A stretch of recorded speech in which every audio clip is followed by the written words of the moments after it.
స్థానిక సంస్థల ఎన్నికల నిర్వహణపై అభిప్రాయం తెలిపేందుకు ప్రభుత్వం సమయం కోరింది.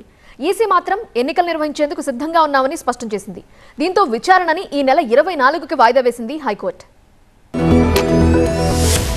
తెలంగాణలో స్థానిక సంస్థల ఎన్నికలపై హైకోర్టులో మరోసారి విచారణ వాయిదా పడింది. స్థానిక ఎన్నికల నిర్వహణకు సంబంధించి విడుదల చేసిన నోటిఫికేషన్ ను స్టేట్ ఎలక్షన్ కమిషన్ సస్పెండ్ చేస్తూ అక్టోబర్ 9న ఉత్తర్వులు జారీ చేసింది. ఉత్తర్వుల్ని సస్పెండ్ చేయడాన్ని సవాల్ చేస్తూ సురేందర్ అనే న్యాయవాది తెలంగాణ హైకోర్టులో పిటిషన్ దాఖలు చేశారు. మేరకు ఆ పిటిషన్ పై మరోసారి విచారణ చేపట్టిన ధర్మాసనం కీలక వ్యాఖ్యలు చేసింది. రాష్ట్రంలో స్థానిక ఎన్నికలు ఎప్పుడు నిర్వహిస్తారో చెప్పాలని ప్రభుత్వంతో పాటు రాష్ట్ర ఎన్నికల సంఘాన్ని ధర్మాసనం ప్రశ్నించింది. వాదనల సందర్భంగా ప్రభుత్వం తరపు న్యాయవాది ఎన్నికల నిర్వహణపై బెంచ్ కు తమ అభిప్రాయం తెలిపేందుకు మరింత గడువు కావాలని కోరారు. మరోవైపు ఎన్నికలు నిర్వహించేందుకు సిద్ధంగా ఉన్నామని రాష్ట్ర ఎన్నికల సంఘం కూడా తెలిపింది. రెండు వైపులా వాదనలు విన్న తెలంగాణ హైకోర్టు కేసులో తదుపరి విచారణ ఈ నెల 24వ తేదీకి వాయిదా వేస్తున్నట్టు ప్రకటించింది. అప్పట్లోగా ఎన్నికల నిర్వహణపై ప్రభుత్వం స్పష్టమైన అభిప్రాయాన్ని కోర్టుకు సమర్పించాల్సి ఉంటుంది. స్థానిక ఎన్నికల్లో బీసీలకు 42% రిజర్వేషన్లు ఇస్తూ రాష్ట్ర ప్రభుత్వం జీవో 9 జారీ చేసింది. ఈ జీవో ప్రకారమే ఎన్నికల సంఘం ఎన్నికల నోటిఫికేషన్ విడుదల చేసింది. హైకోర్టు ఆ జీవోపై స్టే విధించింది. ఈ నెల 24న హైకోర్టు ఎలాంటి ఆదేశాలు ఇస్తుందో చూడాలి.